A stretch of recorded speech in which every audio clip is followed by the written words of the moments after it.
What's going on, everybody? We're going to get ready to get this show started in just a moment.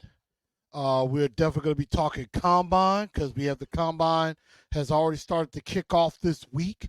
And then, of course, also tomorrow is the groundbreaking ceremony for the new Nissan Stadium. So we're definitely going to talk about that a little bit as well. And so we're definitely going to get into all of that and a little bit more. So everybody just come on into the show, and we're definitely going to get this thing started in just a bit. Hope everybody is having a good Wednesday. Definitely glad to be back. Uh, always glad to be with the people and things like that. Always glad to be with everybody, and we're gonna have a good time.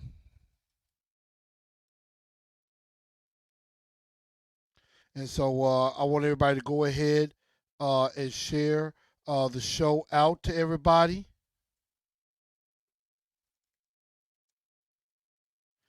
And we are gonna get this road on the show in just a few minutes, in just a few seconds. And we're definitely going to get into everything. We're going to definitely talk combine again. Rand Carthon and Brian Callahan both took to the podium yesterday to give uh, their thoughts on the on the upcoming combine, and also we're going to have a special guest that's going to be coming on in just a little bit as well. As you saw on the graphic, Mr. Ken Moore from Ken Moore Sports is has been gracious enough to join us, and he will be joining us in just a few moments. And we're going to get everything started just a bit. So again, make sure y'all share this show out to everybody. Let everybody know where they can come on in for the very best Tennessee Titans content around. And we're going to get this show started in less than 60 seconds.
Good evening, Titan Nation. How's everybody?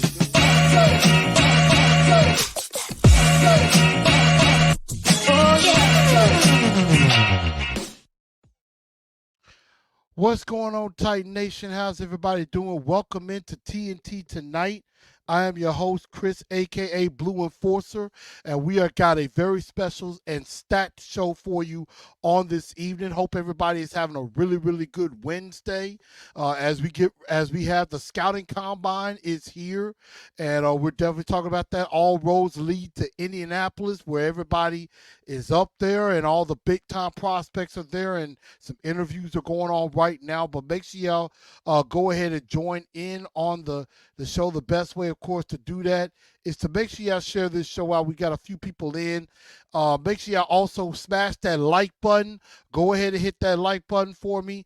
And then also subscribe to the channel as well if you're watching on YouTube.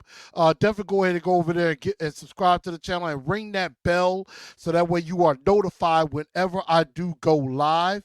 And definitely make sure you follow on Facebook, on Twitter X, or Instagram as well.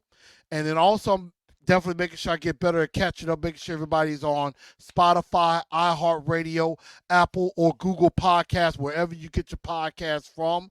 Definitely make sure tune into that. But we got a jam-packed show, and just like I said, we have a very, very special guest that's going to be joining us. And so, without further ado, uh, if you don't know him, wherever you've been, you should know him. But if you do know him, you know him quite well. I'm going to bring him back to the show all the way representing from H-Town, Houston, Texas. I give it up to the one, the only, the legend himself, Mr. Ken Moore. Ken, my brother, welcome back to the show. And it is good to have you back on with me and everything. Thank you for coming on in, and I appreciate you very much. Hey man, always a pleasure. You know I'm always available for your truth. All you got to do is ask, and if I'm available, I'm gonna show up. So good to be back. Definitely do appreciate that. And everybody, y'all definitely make sure y'all check out K Moore Sports. Definitely check him out. And unless if you have ESPN, I believe it's ESPN Plus on like ESPN 3, the guy knows how to call games, y'all. Like he's gonna be calling national championships soon at some point. So Ken, I definitely do appreciate you joining the show and everything. But first of all, before we get into everything, how is everything down there in H Town? Because I know this weather's a little crazy. The weather is crazy. It's been great. It's been phenomenal. It's been like 75, 80 degrees over the past week. Today we had the little cool front come through. I'm not sure if you guys got it up in Tennessee, but it's probably around 60, 55 degrees. It's going to get a little chilly tonight.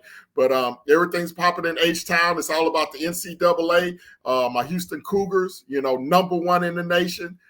So we're looking to make another Final Four run, and hopefully we can bring that hardware home to H-Town and to Third Ward, Texas, if U of H can go ahead and bring home the hardware this year. So we're talking a lot of college basketball down here at H-Town, but I know it's football season year-round in Nashville. So let's talk about these Titans and see what's going on with them. Absolutely. And, before we do go into that, I mean, where you got the Houston Cougars, a top 10 team, my Memphis Tigers, they're trying to fight for their lives just to even get in the big dance because, I mean, we were looking great, top 10 team. Then we lose 4 absolutely inexcusable ball games that we had no business losing. And then it just seemed our season has kind of turned on its head. But they're trying to fight back. But it ain't looking too hot for my alma mater, here in Memphis, those Memphis Tigers. But I'm still trying to believe and hold out some hope because, I mean, we need something because my Grizzlies are getting torn up by the injury bug. So, that's not on that. But definitely ready to get into some football and definitely talk some Titans. And I see we got quite a few people in here. We got Daniel Berry. We got Mad D09. We got Mike. We got the missus of Titans and Truth even chiming in. There's Jackie. We got Over Chicken. And, of course, we have our resident troll from the little pussycat nation of Jaguars, XD Gamer, who, I mean, I was kind of mad we won that last game. I was kind of hoping we lost it, but still, hey, that's in the past, neither here nor there. So we're going to go ahead and get into it. But it's a pretty exciting time because the combine has kicked off now. And so the NFL combine going on this week in Indianapolis. Ken, I'm surprised you're not up there, getting the digs and the scoops. I know, man. I know. No, I couldn't make it this year, man. One of my boys is up there for one of the recruiting services that I do a little work for. So he's up there this week, taking in the partakements in Indy. But yeah, I had a lot of college basketball down here in the Houston area, so covering the SWAC and Sam Houston State and stuff like that. So I had to stay a little bit closer to home. Absolutely. And I mean, I'm going to have to get up there.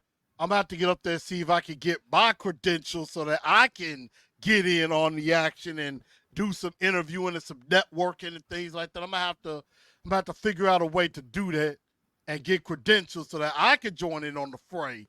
But this combine is going on, of course. One of the first things that happened, GM Rand Carthon and our new head coach, Brian Callahan, did take to the podium, and there was some very very interesting comments that they definitely mentioned as far as what could be the strategy, what they could be looking for going into the draft.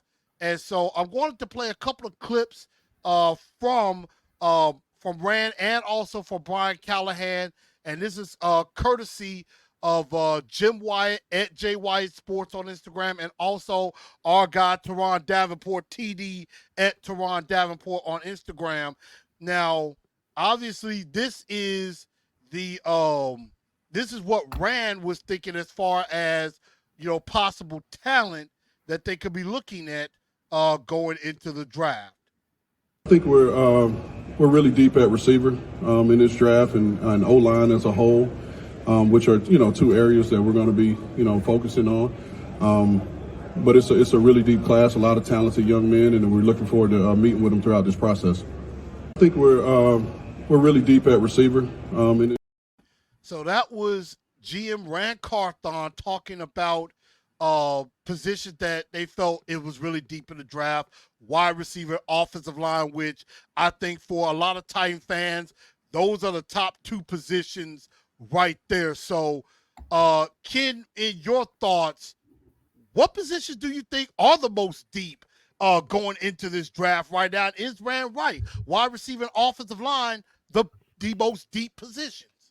And it's ironic that those are the two main needs, obviously, that everybody knows for Tennessee is offensive line and wide receiver. And those just happen to be the two most fruitful positions in this draft. So the Titans should have their pick of the litter at both positions. They just have to manage the draft well. That means as far as if they decide to move down in the first round, if they decide to move up in the second or third rounds, try to gather some additional picks. They just have to be very smart in the way that they maneuver, but the players are there if they manage the draft correctly. Absolutely.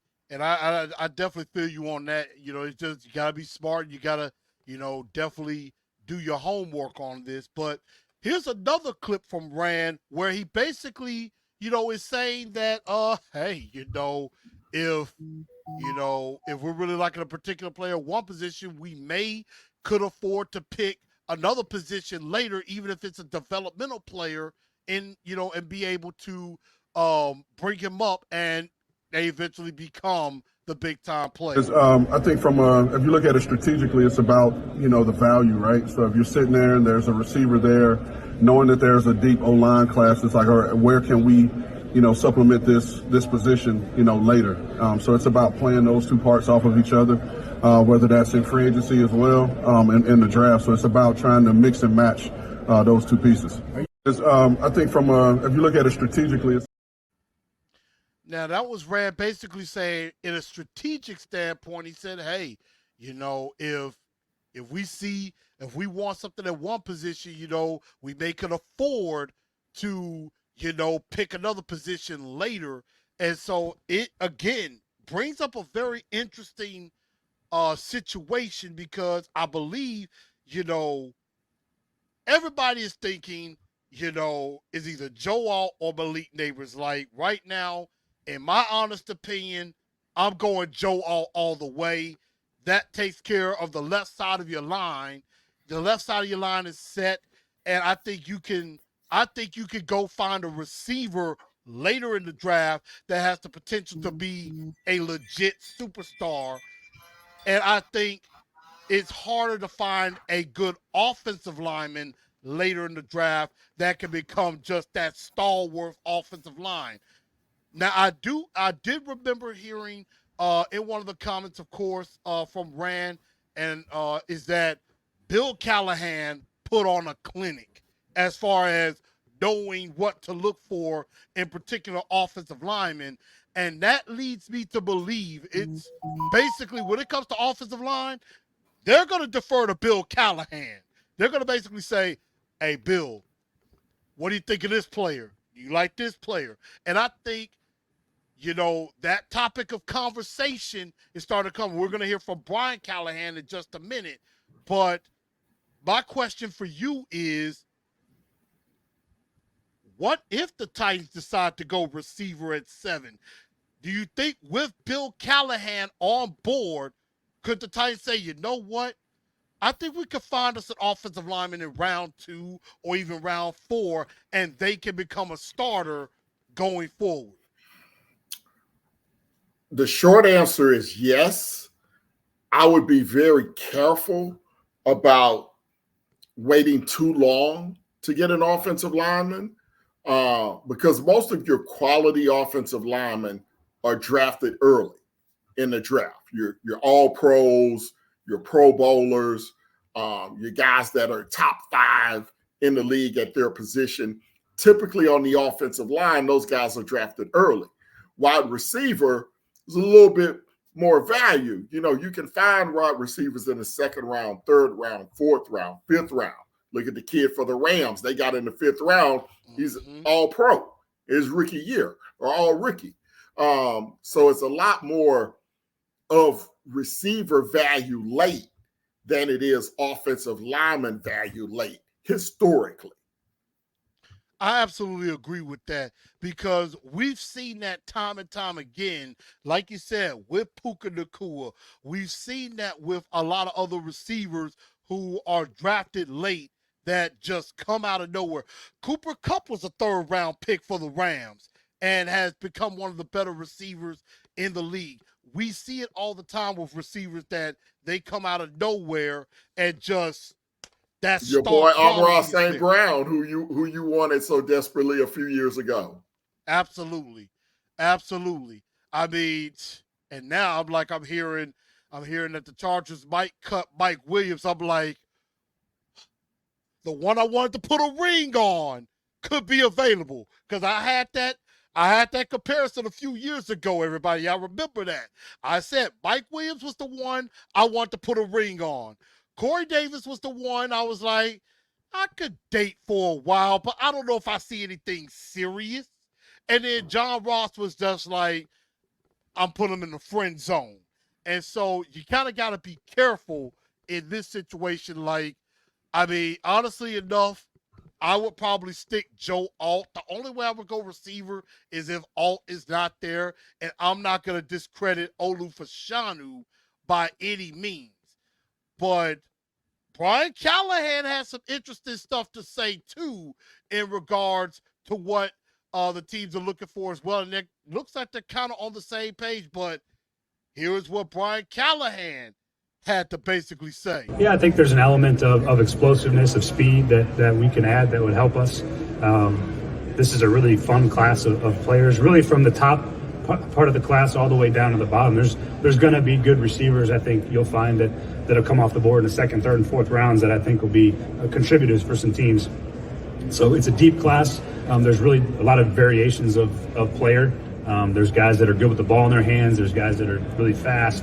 There's guys that are big and strong. So there's a good mix of talent that fits. And when you're building the receiver room, you're trying to collect a little bit of all of those things. And so it's a fun class to evaluate, and hopefully we can find a couple guys that fit us.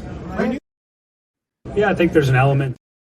First off, I got to say, it is absolutely refreshing to finally hear somebody in the Titans organization say we need speed and explosiveness. Because, kid, you've known me for quite some time. How long have I been begging for speed? Ever since I've known you, bro.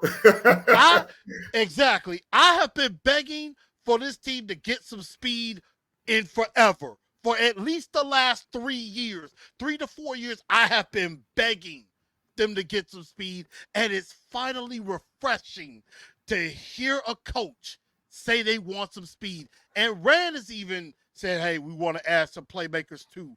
Here's one other clip from Brian Callahan as well as what he was talking about. This was courtesy of Teron Davenport. The other clip was courtesy of Jim Wyatt at J. Wyatt Sport. But here's Coach Brian Callahan. A big one. I think, at the end of the day, the NFL is about scoring points, and having people that can score points is important.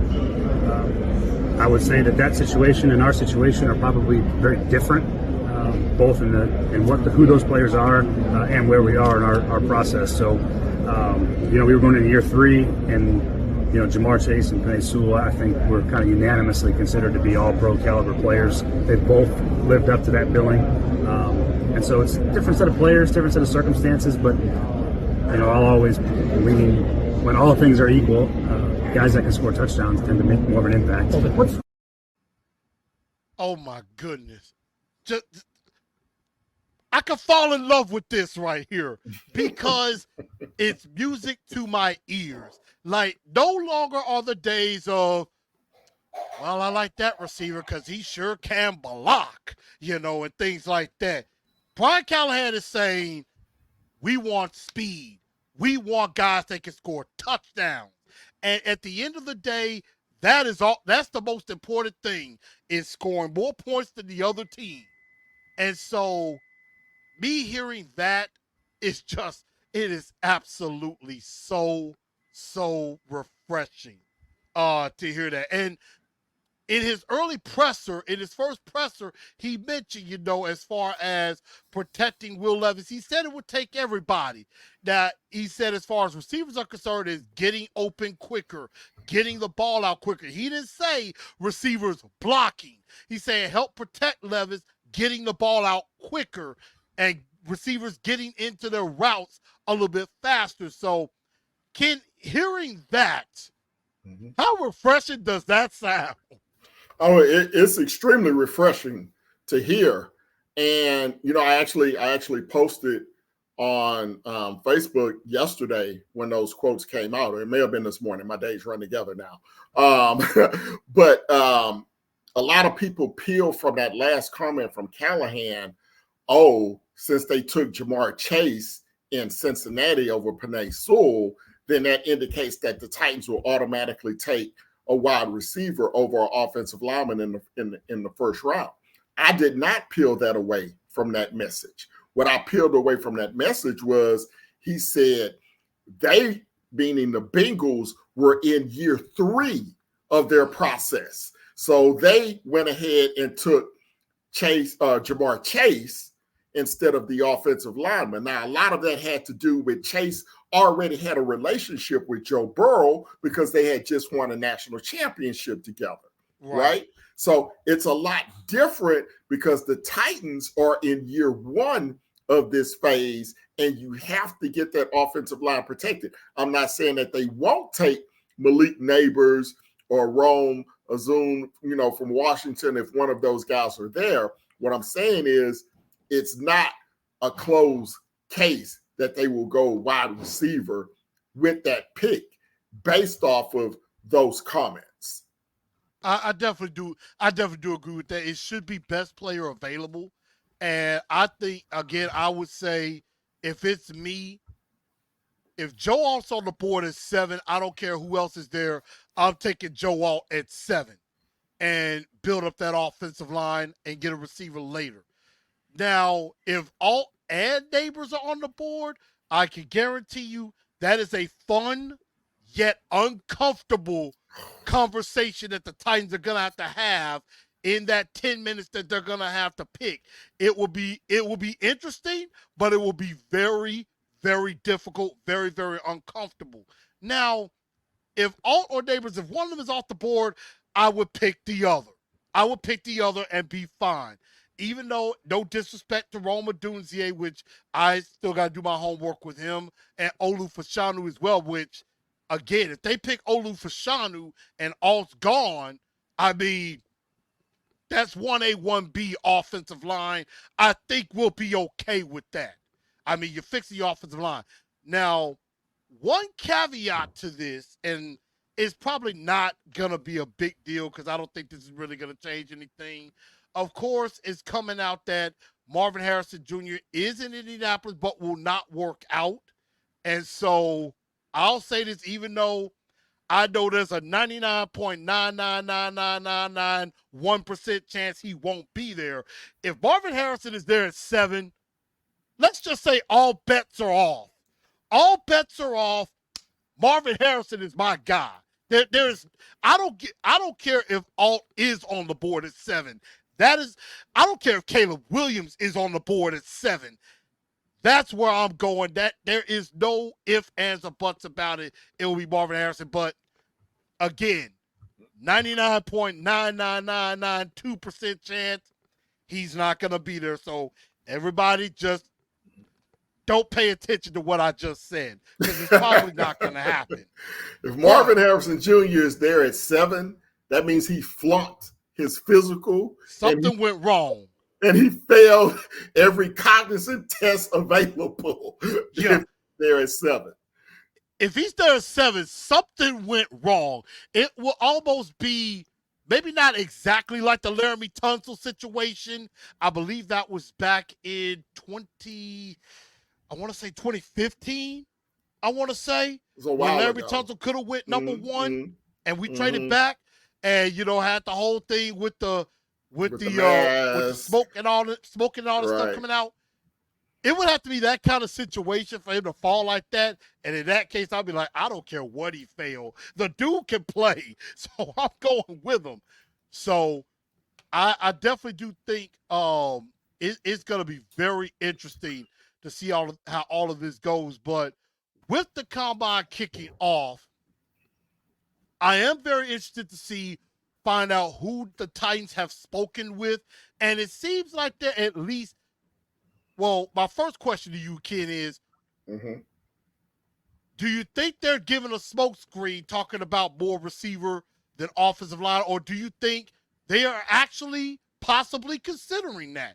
Or, we've seen in years past, we know Vrabel and John Robinson, they like to lie.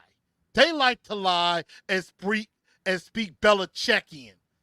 I don't hear any Belichickian with these two now. I feel like they're being, more transparent. They're being more forthright, more forthcoming a little bit. It may not be exactly what they do, but I'm more comfortable with what they're talking about. Does that make sense? It does. It does. And, we have to take everything in Indianapolis with a grain of salt. Everybody's going to lie. It's lying season. It's smoke screen season. Nobody's going to tell you exactly what their plan is going into the draft. That would be idiotic for anyone to do that. I think what the Titans have done, as you mentioned, they've been very forthright. Everybody knows. It's no secret what the team needs are. Like, it's no secret. It's not like it's vague where you got a good team and you got maybe 2 or 3 holes you're trying to fill or something like that. Everybody in the world knows what the Titans team needs are. So you can't go up there and say, oh, well, we're really looking for a linebacker, or we're really looking for a safety to replace Kevin Byard in the first round. Nobody's going to believe that. So it's no sense in saying something ignorant like that. So they're being very forthright. Both of the gentlemen are very well-spoken in their own right. They communicate well. I think that's part of the reason why they're in the positions that they are now. And if they can effectively communicate with agents, with other general managers, Rand Carthon in particular, as he's looking to make deals in the draft, because as you mentioned, there could be a scenario where you have all and neighbors there at 7, and then you may have an opportunity to trade back a pick or 2 and pick up an additional pick later in the draft. My particular strategy would be this. I would be looking to take the best offensive lineman available, whether that's Alt or whomever, at the 7 position. If there's more than one available, I'd look to trade back maybe with Chicago at 9, because Chicago, they're going to have a surplus of picks once they I'm assuming they're going to keep their first-round pick and probably trade Justin Fields. So they may try to move up in the draft to get a wide receiver. They would probably love to have neighbors. Okay, let me get your second-round pick or your third-round pick for you to have that ability to jump 2 spots. And then what I'm going to do at the back end of the top end of the second round, I'm like, okay, let me take my second-round pick. Let me pair it with something else. Let me jump back into the first round, and then let me try to get Worthy or Mitchell out of the University of Texas, because those guys more than likely are going to go at the end of the first round or at the top of the second round. And I can't let every wide receiver get off the board before I pick again at, I think, 39 or 40, right? So that would be my particular strategy, because I don't know if you remember when we were talking about this last year, I said my dream guy was Tank Dell from the University of Houston. I was like, we got to get Tank Dell. And when Yeah, I the like it Texans too. took Tank Dell in the third round, it was a wrap. It was a wrap. It solidified their whole draft. And that's what the Titans have to do this time. You take care of your major need offensive line first round. You try to jump back into the end of the first round ahead of Kansas City because Kansas City needs a receiver. And Kansas City is going to take a wide receiver. Okay. So you got to jump ahead of them to try to get back into that first round. So that would be my plan of attack going into this if I was Rand Carthon. And actually, that kind of leads into my next. That will lead into my next point. And see, what I'm thinking is, I'm actually thinking another different route. Take that 38, see if I can trade back a little bit. If there's the right kind of player still there, trade back, see if I can get an extra third. Then that way I have a pick in the third round instead of after 38. I'm not picking to get into 104 in the fourth round. See if I can get me an extra third so that way I'm picking in the third round because I think somewhere Rand is going to do some maneuvering. He's going to do some work. And I really do feel that. But I do agree if there is a run on receivers, you do need to get into that fight. Like I said, with an A.D. Mitchell or an Xavier Worthy, I like them both. Even though I've heard some people kind of down on him, Keon Coleman in Florida State is a freaking dog. He is a dog. He is a combat catcher, for lack of a better term. And I'm like, I don't know why a lot of people are down on him, but I think if he works out well, he'll get back up in the conversation where he once was. And that leads me to my next question. With the workouts beginning tomorrow, I know we've touched on wide receiver and offensive line. That's going to be this weekend, and I am extremely excited for Saturday and Sunday. It looks like I'm going to be watching Combine all day with that because I can't wait. First off, what particular drill is something you like to watch during the Combine? And my second part of it is, which underrated position, maybe that we're not talking about, is one that the Titans really also need to focus on aside from wide receiver and offensive line? The 40-yard dash is very important, so that you know exactly how fast these guys are. I think the cone drills are very important. See how quickly you can get in and out of routes. I think those are your main drills for your wide receivers. For your offensive linemen, obviously bench press is very important. How many times can you throw that 225 up? And then some of their individual, sideline to sideline drills and things like that. But I think that 225 is very important to test their strength and their stamina as far as moving that weight around. Position, other than the two that's obvious, I think it really is going to depend on what they get in free agency, because you can take care of some of your needs in free agency, and then you can come back in the draft and feel what you don't get in free agency. As it is on paper right now, it would be secondary. I mean, you got Amani Hooker back there. You need somebody aside of him, on the other side of him. Amani has kind of been up and down with injuries the last couple of years. He looked like he was on an upward trajectory, and then he's kind of plateaued the last year or two with injuries and just not being as effective as we thought he would be. And he just got a contract a couple of years ago, so he's got to earn his money. And then you don't know what's going on the outside, with Fulton and SMB, if those guys are going to be back or not. So I think cornerback is the other position of need. I absolutely agree. I think cornerback, is that third position that you really got to pay attention to. And like Michael said, after free agency, we're definitely going to have a better look at things. And I think cornerback is going to become much more important because, we've already heard that, Jalen Johnson, of course, looks like he's going to get extended with the Bears. So Jerry Sneed looks like he's going to get the franchise tag, but it's also come out that the Chiefs are letting him explore trades. So there's going to be some teams that's going to be willing to trade. They haven't slapped the tag on them just yet. So I mean, there could be a way that the Titans maybe could get into the conversation and things like that. So Morocco saying I'm not playing around with that first, second pick, O-line, wide receiver. I agree definitely with that. But I do think that corner could definitely be a position that I think you got to pay more attention to. Now, Jackie brings up a good question. What about Brock Bowers in this one? I think Brock Bowers would be my absolute worst case scenario. That's if everybody else, if we trade back and everybody else is gone. Alt's gone, Neighbor's gone, Adunze's gone, Fashanu is gone. Then I might look at Brock Bowers. What is your thoughts on Brock Bowers? Okay, I want to ask Miss Jackie. Miss Jackie, put in the comments, why do you think we should get Brock Bowers? I want to know what her thought is on why we should get Brock Bowers.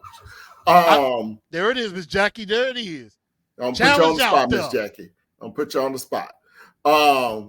Now, you know, a lot of our fans, and I'm on social media a lot, as I know you are. You know, we're so still with the PTSD from AJ Brown leaving that as soon as Brock Bowers said, "Oh, I wouldn't mind playing in Tennessee," everybody just fell in love with Brock Bowers. Oh, he wants to be a Titan. Let's go get him because he wants to be a Titan. Well, he's slow. He blocks. And he's a tight end. I thought y'all wanted to get away. I thought that's what y'all wanted to get away from. I mean, that's what y'all told us, right? That's what y'all told us when Mike got fired, right? Right. That's what you've been saying, Truth. I want to get away from drafting guys that can block. Yeah, now he may be a great tight end when it's all said and done and this, that, and the third. How many great tight ends have been drafted in the first round? Gronk wasn't drafted in the first round, I don't think. Nope. Travis Kelce wasn't drafted in the first round. Kittle wasn't either. Kittle wasn't drafted in the first round. Kyle Pitts was, but... And what's Kyle Pitts done? What's Kyle Pitts done? Kyle Pitts was the greatest talented tight end coming out since Kellen Winslow III out of the U, however long ago that was. So, I mean, come on now. No, we're not absolutely. Doing that. We're not doing Jackie, that. challenges out there. Let us know why you would want Bowers at 7. He said, I think we should. Oh, she said, I don't think we. Like I did. She trying to be slick. Miss Jackie, you trying to be slick. You trying to be now you know Bowers not gonna be there in the second round. Now, trying to be slick. In her defense, she did not say her first comment first round. She trying to be slick. I think that's what we're all thinking. Can't be slick. We need it. Hey. Wow. Shots fired. Ooh wee. But I agree. I don't think Bowers makes it to round 2 now. If Bowers makes it to round 2, I mean, that would be interesting. It would be interesting. That would be meaning like, oh my God, he fell completely off the map. And hey, in the draft, we have seen stranger things happen. We have seen players drop like flies that wasn't even supposed to drop, and they have. So it can happen. It definitely can happen. So, I'm with you. That's what I'm looking for. I like to see the 40s. I like to see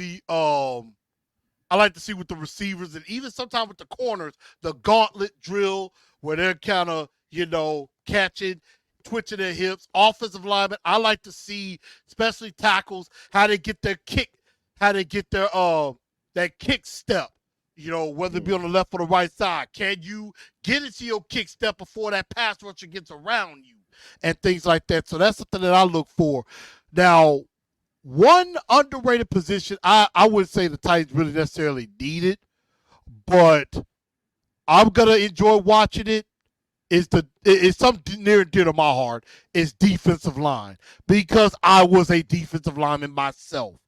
It's just something about watching defensive linemen work that, it just warms my heart, because I loved getting after the quarterback. I love getting after the quarterback. That was just what I think I was as a football player. That's what I was put on the football field to do, is get after the quarterback. And so defensive line is a position that it's not necessarily a need, but I could definitely see us adding a little bit of depth. There's a couple of guys maybe in the back end of the round of the draft that I would not mind taking a look at and things like that. So I think that's going to be very interesting right there. Let's see, got a couple comments.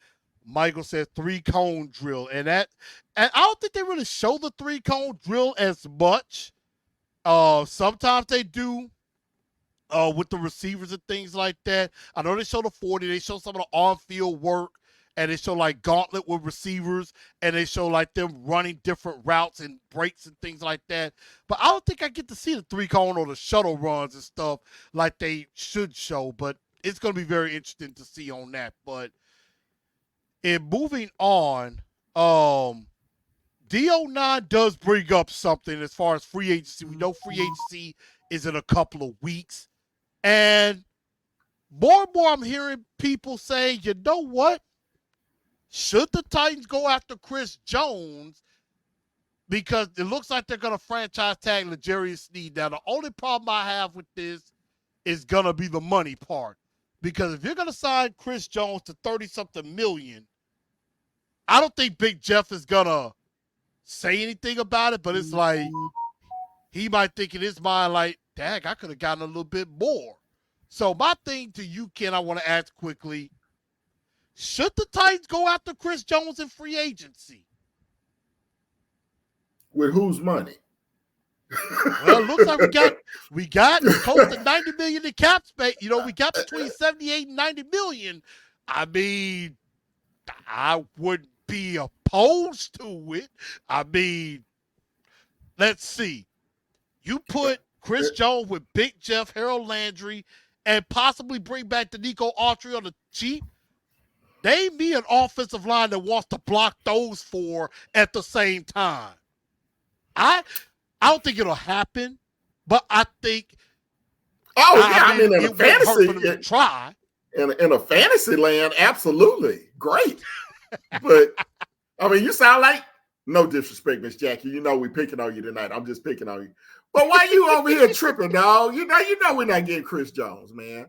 Yeah, I agree. I don't think it's gonna happen. But I mean, it's nice to dream about. But no, it's nice to dream about.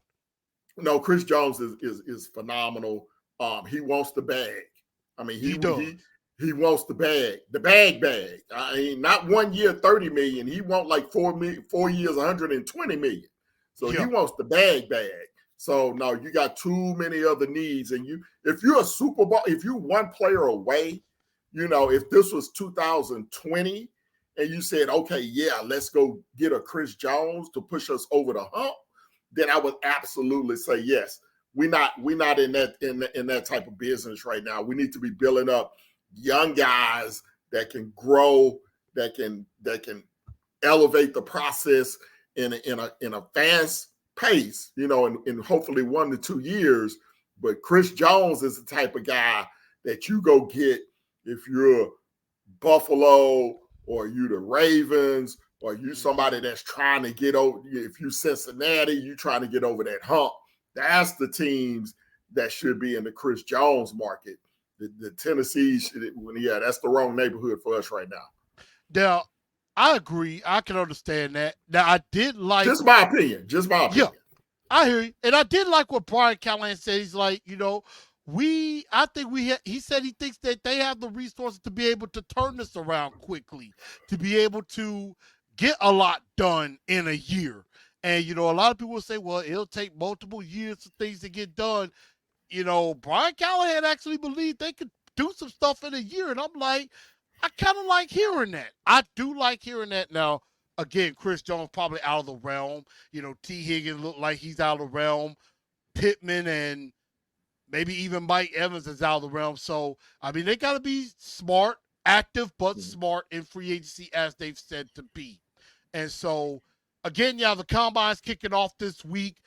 Tomorrow they're going to start drills, I believe, with defensive line and linebackers tomorrow. I believe tight ends are going to be Friday. I believe it's tight ends and defensive backs Friday, and then Saturday is I want to say quarterbacks, wide receivers, running backs, and I believe Sunday is offensive line. So Now, one thing I so did that's like that Rand said, I didn't mean to cut you off, I apologize. One thing that Rand said when he was talking about the salary cap and the money available is that you don't have to spend all of that money in the first wave of free agency.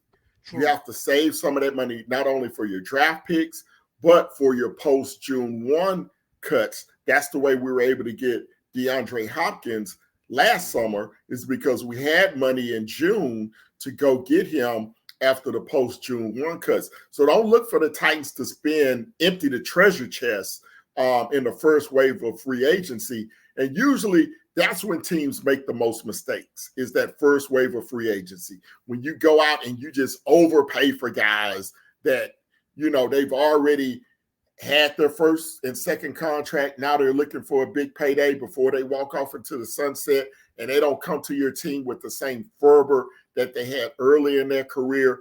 You can look at a guy like a Malcolm Butler, who we gave a lot of money to. And when he got here, he didn't live up to expectations. Going all the way back to guys like Yancey Thigpen and Nate Washington Yeah. that we gave a lot of money to as wide receivers back in the day, and they didn't live up to expectations. You look at Corey Davis the opposite way, leaving here and going to the Jets. Never did anything with the Jets, got a whole lot of money. So guys don't necessarily perform on that second contract. You have to really do your due diligence. You try to get a guy that you're familiar with, that is going to give you that 100% effort. But you got to be very careful, not just looking at what they've done in the past, because you're paying this person based on what you project them to do going forward. Absolutely. And you do have to be careful with that. I mean, in that first wave, yeah, it's okay to get one, maybe two Mm-hmm. big shopping items, because I mean the first year of that contract, the cap space, the cap hit will be pretty low, but then as you go on later, that thing is going to balloon. Is like the first year, it might be 10 million. Then the second year, it balloons up to like 19 million that next year, 19 or 20 million that next year. So you do have to be careful, and you got to be active but smart, as Randolph mentioned. Um, Before I go into my mock draft that I did, one last couple other notes. Mentioned, of course, Traylon Burks working out with D Hop, which I do like that Burks is able to focus more on football. I don't think I think they're gonna give Burks every opportunity to be able to go live up to at least some of the potential that a lot of people thought he may have. I do like that they're just not gonna give up on him that easily. Um, I feel bad for Malik. Even though I think they say, Malik is developed, but they're gonna bring in another quarterback at some point. Um, I've heard them mention Caleb Farley, basically saying that he's battling back. I really gotta see with Caleb Farley, because I'm thinking he could have came back maybe a little bit sooner at some point last year, but I know not only injuries did he have to kind of get himself together, he had to get himself together mentally with a lot of what's going on, not just with the injury, but of course the loss of his dad, because it'll be when the season started to be over a year since that happened. Again, definitely want everybody to be okay mentally. But it Right. looks like they're going to give some players every bit of an opportunity to, you know, to do something with their career. Now, Andre Dillard, I think, is gone. I think that is a foregone conclusion. There no need of wasting time on that. And Derrick Henry, we just don't know.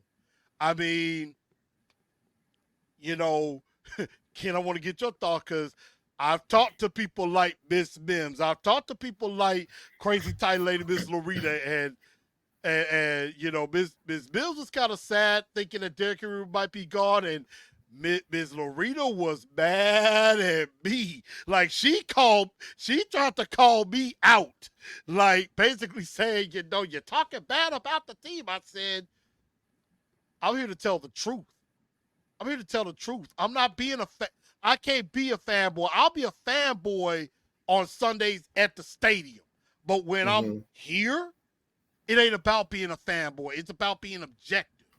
Mm-hmm. And I've been saying it for almost 2 years. I've told everybody, prepare for life without Derrick Henry because it's You coming have. sooner rather than later. I've been You saying it for have. almost 2 years now. You have. You have. And yet people are saying they gotta bring Derrick Henry back. What are we gonna do without him? He's our franchise. I'm like, I done told y'all to get ready to go on without him. At some point, he's not gonna be on this team anymore. And you gotta know to move on. You are a fan of the team first. Put the player aside. I get it. I love Derrick Henry too. Don't get me wrong.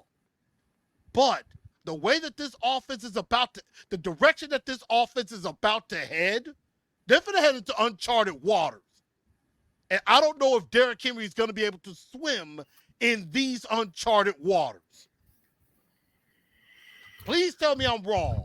No, you're not wrong. It's the inevitable is coming, barring a dramatic U-turn. Like the car's going, it's exiting the freeway. It's exiting the freeway. Getting off the interstate. You know, exit. You know, I say exit 1 mile, exit half a mile, exit quarter mile. You have the quarter mile exit, right? Now, could Derrick get off and then make a U-turn and come back? He could. Do we want him to? Absolutely. I think personally, he's probably the best free agent, and there's a lot of free agent running backs. I think he's still the best free agent running back on the table. Maybe Josh Jacobs and Saquon, you know, right there with him, depending on, you know, the type of back that you want. But I think it's highly unlikely.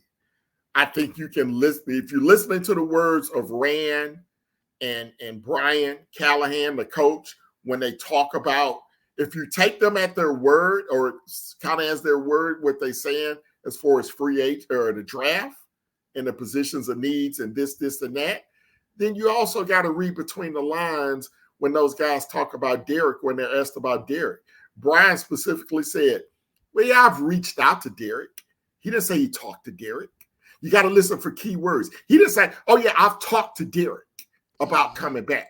He said, I reached out to him. I didn't want to bother him during the Pro Bowl because that was his personal time. He hasn't talked to Derrick. He may have left him a message. They may have said hi in passing or something like that. They may have exchanged a text, but they haven't had a conversation about being on this team. Yeah. They have made it. Right. It's the key words. It's the key words that you listen for when players and GMs and general managers speak. You don't have a big old ceremony the last game of the season with him addressing the fans if he plans on coming back. Exactly. That doesn't happen. I agree. That doesn't happen. So and you hear him saying, you heard Callahan and really even Rand saying, hey, Derrick knows where we are with this. We know where he is with that. It's like, you know, Derrick knows how we feel about him. And I think, you know, and we know how Derrick feels about us, blah, blah, blah. It's like, it's coach speak. It's coach exactly. speak. That's exactly what it is. Exactly. Yeah. If Derrick want to come back and play for $4 million, we'll gladly take him back. Derrick probably ain't going to want to go play for $4 million anywhere. I agree. Right. Unless he's going to the Ravens or Miami or Dallas or a team that's close to winning a Super Bowl, and then maybe he takes a little bit less money to do that. But, you know, and look, I have a game room full of Derrick Henry stuff on the other side of the room, you know. Right. And look, and it's like you say, it's a fandom. These two guys behind me, Earl Campbell, ended his career with the New Orleans Saints. People may not realize that. He ended his career with the New Orleans Saints when they were the Aints with bags over their head. Hakeem Olajuwon ended his career in Toronto with the Raptors when they used to wear those ugly purple jerseys with a dinosaur on them. You know, so I mean, it hurts, it sucks, it rips your heart out, and it's gonna hurt even more on opening day when you see him run out of the tunnel with a star on his helmet, or with a raven on his helmet, or with a dolphin on his helmet. It's gonna suck, and it's gonna hurt, and it's gonna hurt me just as much as it hurts everybody in this chat. Absolutely. It will. But it's It's a business. reality. It's business. I mean, I cannot tell you how hurt I was seeing AJ being in an Eagles jersey. I mean, it hurt like heck. It hurt like hell. I mean, seeing Steve McNair in a Ravens jersey coming back here, that broke what happened there. And I'll tell anybody, I love the Tennessee Titans, but to this day, I'm still pissed off at the Titans the way they did Steve McNair and forced him out. And he comes back in a Ravens jersey. It broke my heart to see that image. And yes, it is going to hurt seeing Derrick Henry in another team's jersey. Whether, like you said, a star on the helmet, a raven on the helmet, a dolphin on the helmet, possibly because he's from Yulee, Florida. But it's business. I think we all believe at some point Derrick Henry will probably retire as a Titan at some point in his career, and he will be in the Ring of Honor because, I mean, it's Derrick freaking Henry, ladies and gentlemen. Of course. But let me just, I'm in Houston, and and I, everybody that knows me knows how I troll the Texans. You talking about Andre Johnson, who's now the first guy to go into the Hall of Fame as a Houston Texan, ended his career, one going to Indianapolis and then going to Tennessee. And he played his whole career in Houston. So imagine Derrick Henry going to the Colts. Imagine Derrick Henry going to the Texans. Which there's a lot of chatter down here. They want to make a run at Derrick Henry because they need a running back. That would be just the ultimate insult. But it's the same thing as Andre when Andre came to Tennessee. Yep. It's the same exact thing. It's the same exact thing. But but as we get ready to wrap up the show, first off, just a couple of things that also happened. I went ahead and did a quick mock draft, decided to release another mock draft. And so I want everybody to see it and give me their thoughts. Again,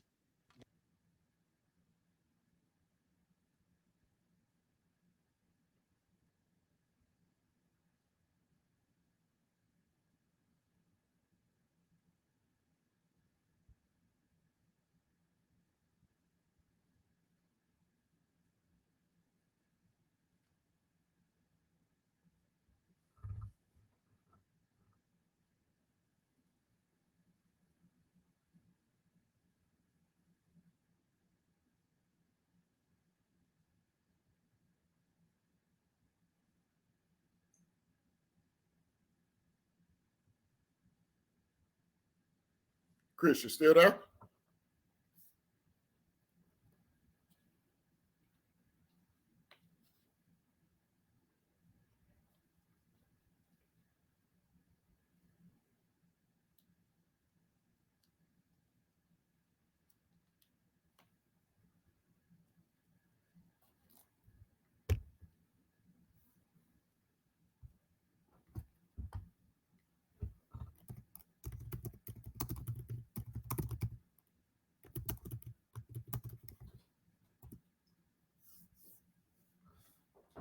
We may have lost Chris's audio for a moment. Oh, there it is. I'm sorry. Okay. All right. I'm sorry. I completely cut out. I guess I pressed the button by mistake. Sorry, everybody. But yeah, Malik Neighbors at 7. Sua Matea at 38 in the second round. Traded back a little bit, got Bo Lemer, center from Arkansas. Jacob Cowing, wide receiver from Arizona. Malik Mustafa, who I've heard a little bit about from TD, is a pretty good pickup. Gabe Hall, I really liked him at Baylor, and then Jarvis Brownlee, a corner out of Louisville, who I thought did showed a few nice things as well. So, kid, just at quick glance, what you think of my mock? I love the idea of getting a center. I think we definitely need a center to replace Brewer. So at some point in the draft, I think that area is going to have to be addressed. So I like what you did there, getting a pick there in the third round to address that. Malik Neighbors at 7, obviously. If that happens, that's great. And then you backdoor it with the tackle at 38. Then you got another wide receiver. So from a position perspective, I like what you've done. I haven't investigated all of the players to see where I would have them ranked. But as far as position, I like the way that you have the positions outlaid: wide receiver, tackle, center, backdoor it with a wide receiver. We talked about needing a safety on the other side of Malik Hooker. You addressed that at 148, and then you have the other positions falling in behind that. So I like the positions that you have those guys placed in. Yeah, I kind of just followed where the board kind of led me a little bit. And it's like I just saw some names. I'm like, that would be an interesting name, an interesting pick, and, and things like that. So, of course, like you said in the beginning, I got some players that I know can start, and then I got some depth pieces as well. So I thought that was actually pretty interesting. But everybody, if quickly you don't get to see this, I will put this up on Twitter, Instagram, and as well as Facebook as well. So you will definitely see that and everything. But before we do get out of here, one last thing that's going to be happening tomorrow. The Tennessee Titans are going to be doing a ceremony at 1:30 tomorrow afternoon. They are officially going to break ground on new Nissan Stadium, on the new stadium. They are going to officially break ground and start the construction process, beginning to build that new stadium that is slated to be ready to go by the 2027 season for the Tennessee Titans. So we got a little over 3 years before that stadium should be completed. And word is, I believe Brian Callahan and Rand Carthon are going to come from Indy and be at this groundbreaking event, which I am honestly somewhat against. I don't think they need to be there for this. Rand, maybe I could get. Brian Callahan does not need to be there. He needs to be still in Indy, even though I know Chad Brinker is there in Indy. Anthony Robinson is there, and the scouts. And they're going to do some Zoom meetings. So if it was me, and I get it, that's an important event, but that's more of an Amy Burke Nihill type event. But if it was me, even if I have to be there, I would be there for the ceremony. I'll be like, thank you, everybody. I'm going to hop on this jet and head back to Indianapolis because I got some more work to do. If it's me, that's what I would do. I would come for the ceremony, and then I'm jetting back to Indianapolis to get back to work. That's what I would do. But yeah, I agree with before you. we get out of here, how excited are you about this new stadium? I mean, I'm very excited about it. Now it's going to take, when's it supposed to be ready? 28 or something like that? 27. 27? Yeah. Season. Yeah. So, God willing, we're all here to see it. And God willing, we have a good football team to watch going into it. So, yeah, very excited for it. I think it'll be tremendous, obviously, for the community there in Nashville. So, and then, of course, you guys will get to host a lot more, concerts and things of that nature. So I think that'll be a tremendous opportunity there, with the new stadium and everything. As far as Rand and those guys being being absent from the combine for it. I agree with you. I mean, fly in, do your thing, and then fly back to Indy. It's a short flight from Nashville to Indy, so it shouldn't take long to get back. So they can take care of their business there. What were your thoughts on the team reports with the grading on the travel and the locker room and cafeteria and all that kind of stuff? I saw that. I did see that report about the report card. Um, and I was, kind of just a little confused by all of it, to be honest. And but I mean, I get it as far as family treatment. We know Vrabel can be a butthole from time to time, and everything. But I was kind of tripping about the plane thing where it's like, they have the staff up front in the good seats and the players are in the uncomfortable seats in the back of the plane. So team travel, they got an F, which they probably do need to improve that, maybe get a better quality of plane to where everybody is comfortable. Um, Things like that. Yep. But I think the treatment of family will get better.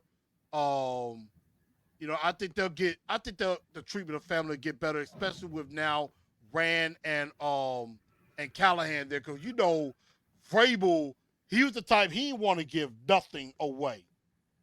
He didn't want to give nothing away, and I didn't like the fact last year with the open practices, instead of just everybody being able to come, you had to basically enter like a lottery to get access to go. It wasn't like what it used to be. It's like, hey, come one, come all, and show up. So I didn't like that, but I think there's definitely room for improvement. I think with a new coaching staff, depending on how Brian Callahan feels, I know the food part has always been good, and things like that. And I know Mm-hmm. they've been working on renovating the facility and things like that. So we're really starting to get to see what the new parts of the facility really look like. So I think the rest of that will be to be determined. But it was a little interesting but confusing at the same time. I will Yeah. definitely say that when it comes to those particular grades. But seeing that the Bengals and the Chiefs were extremely low on the totem pole was probably more surprising, in my honest opinion. Yeah, Um, yeah. Apparently, Kansas City hadn't upgraded their practice facility in like 20 years. So, which is crazy with the amount of success that they've had recently. So, I'm sure their owner will take that to heart, and make immediate plans to rectify that if they want to keep that train going, in Kansas City. Because look, that's a big part of why free agents come. That's a big part of why high school kids choose what college they go to, and that's a big reason why NFL players choose where they go to, outside of the paycheck, of course. But if the paychecks are equal, then these other things can fall into place. So just kind of interesting there. Absolutely. And so we're about to go ahead and get ready to call it a show. Yep. Ken, as always, thank you for stepping into the batter's box for me. Uh, coming in as the big designated hitter. Otani. Like kind of way to introduce Alvarez, you. Alvarez, Alvarez, Alvarez. Jordan I know you're a Alvarez. Houston Astros fan. I can't mention any other team. I know not to do that. You sure can't mention no Dodger now. Come on, bro.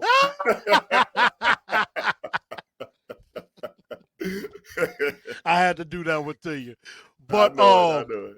Ken, let everybody know where they can find you and any of your content as you bring your stuff back out. Yeah, absolutely. Guys, definitely go check out my YouTube channel, K More Sports. We're rebranding it, hoping to get some stuff out before the draft.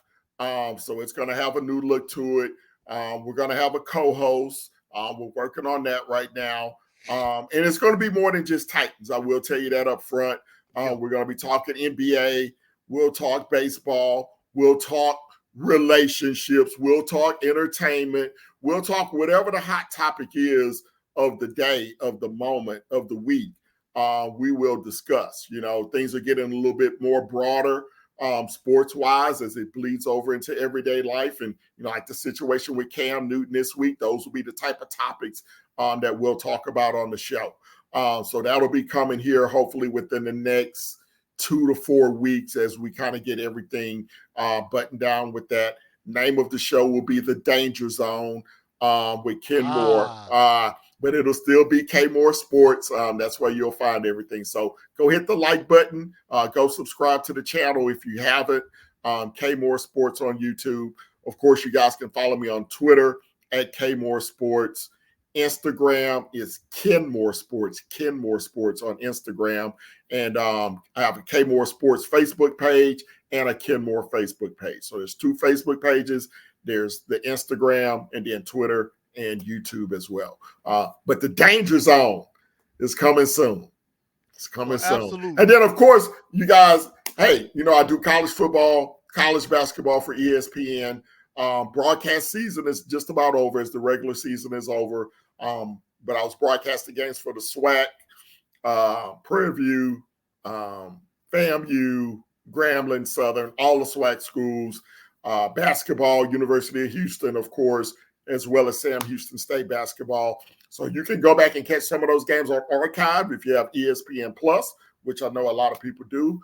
You can find some of my games there if you just want to go back and check out some of the work. Yeah, and 2 other things I'm gonna say. I'm excited.